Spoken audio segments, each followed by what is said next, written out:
Top 5 times inventors failed. Without inventors, we wouldn't really have anything but ourselves and our basic behaviors. The invention is the backbone of progress. It's how culture evolves in the place of our now mostly superfluous biological evolution. But for all the inventions that made it into popular use, hundreds of times more failed along the way. The whole process of invention, creation and distribution is just one checkpoint after another, one potential failure after another. It could be a faulty idea, a great idea in the wrong era, a great idea that someone else beats you to, an idea no one will sell, or an idea beat out by a competing concept. There's no shortage of ways in which inventors can flounder, even, sometimes especially, the greats. Here are 5 times the world's best inventors utterly failed.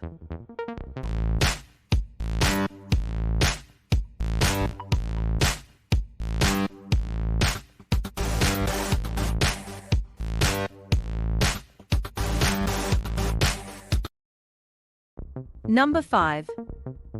Alexander Graham Bell, the Signet.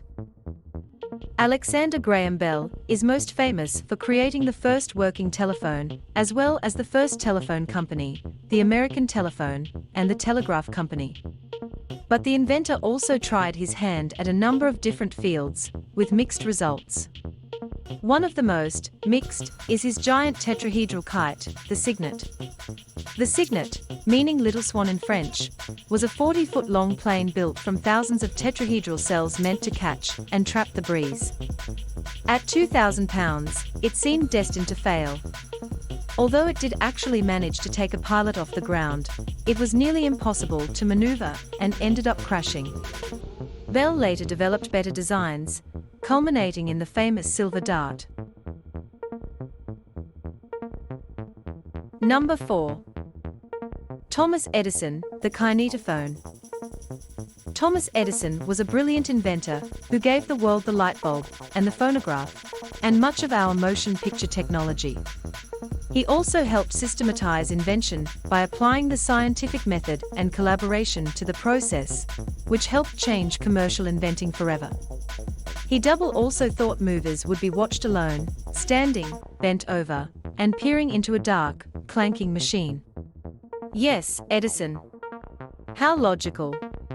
The first machine, called the kinetoscope, was one of the first motion picture viewing devices. It essentially wound meters of film images next to each other and flashed them at the viewer in rapid succession. However, the film was stored in a large box that the viewer had to bend over and stare into, uncomfortably. The kinetophone added a phonograph, which was built in the unit to combine sound and moving pictures. A very cool idea, but one that projection systems completely defeated. Number 3. The Soviet Union, flying tanks. During World War II, every major nation took its shot at advancing military technology.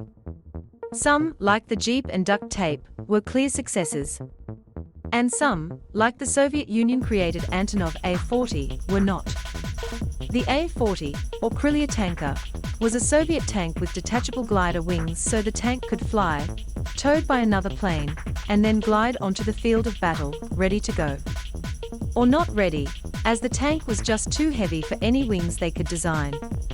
To compensate, the Soviets stripped the tank of any weight they could, which meant ammunition, fuel, guns, and even headlights. The tanks, now not so deadly, were still too heavy. The project underwent only one flight, and it was not quite successful enough to warrant the program's continued existence. Number 2. Nintendo, the Famicom.